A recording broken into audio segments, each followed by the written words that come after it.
Hey there, everybody. Welcome to another session of pocket knife therapy. If you're watching this drinking your coffee, hope this starts your day off right. Have an Imperial, looks like a Boy Scout knife on this session here on this video. It's interesting because it's not sort of the inexpensive shell-handled Imperial. This one looks pretty darn nice. Here's your tang stamp, and this tang stamp looks like this one was made between 1946 and 1956. It has brass liners and brass spacers, so that would seem to me to narrow it down to late 40s to the early 50s. It's pretty cool with this insignia on here. It's pretty worn, as you can tell.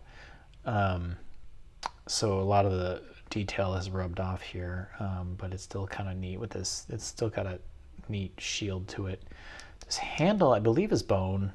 It's not jigged or anything. I believe it's the original one, although I'm not sure. It's got a little bit of gapping going on in there.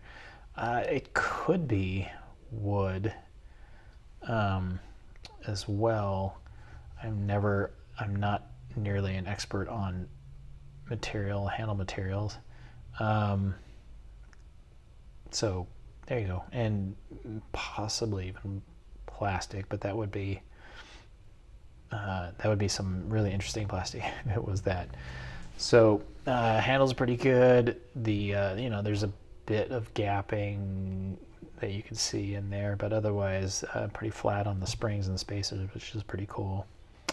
I've done a little bit of cleanup on this just to kind of get the gunk out of the joints, but that's about it. I haven't done any polishing or anything, so it looks like somebody in its history may have hit it with sandpaper on these ends and stuff, but that of course wasn't me. But otherwise it's a pretty neat looking knife here. This Boy Scouts knife, that's just been used over time. It's also kind of interesting because this is the first one I've seen with an actual Phillips screwdriver on it.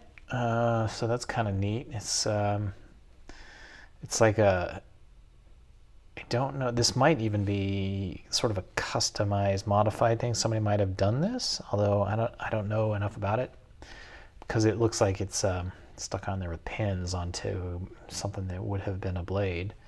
But it's kind of interesting. Has a good snap to it.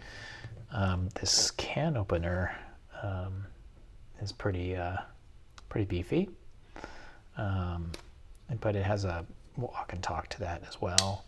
The other side's got screwdriver, bottle opener with some wear on it that also is pretty good. It's pretty snappy. And then you have your punch here that's in pretty good shape. And a pretty good snap. The worst thing about this pocket knife is the main blade, which is just real loose. It's in pretty good shape, as you saw before. It's got these seems like a typical thing with these knives now, where it's kind of, really deep cleaned with the scratches on it. But the bottom part of this is that there's essentially no snap. I mean, it'll snap a little bit, but that's what I was trying to do, is clean out the pivots, because it wasn't snapping out before, but at least now it does have a little bit of snap. But it's real soft, so that's just kind of interesting. But otherwise, it's you got to kind of push it down. Otherwise, it's a really neat knife. Imperial Boy Scout camper pocket knife. So that's pretty interesting. What else? The transition is pretty good looking, at least on that main blade. So yeah, pretty neat. It's pretty neat seeing an Imperial that is not, it's not the typical clamshell. This one looks kind of weird with the springs. So it's not the typical clamshell, inexpensive model. This one actually has the covers and pins and all that kind of stuff. So it's kind of interesting. So anyway, there you go. Hope you like that one. And And as always, I will see you on the next one. Bye for now.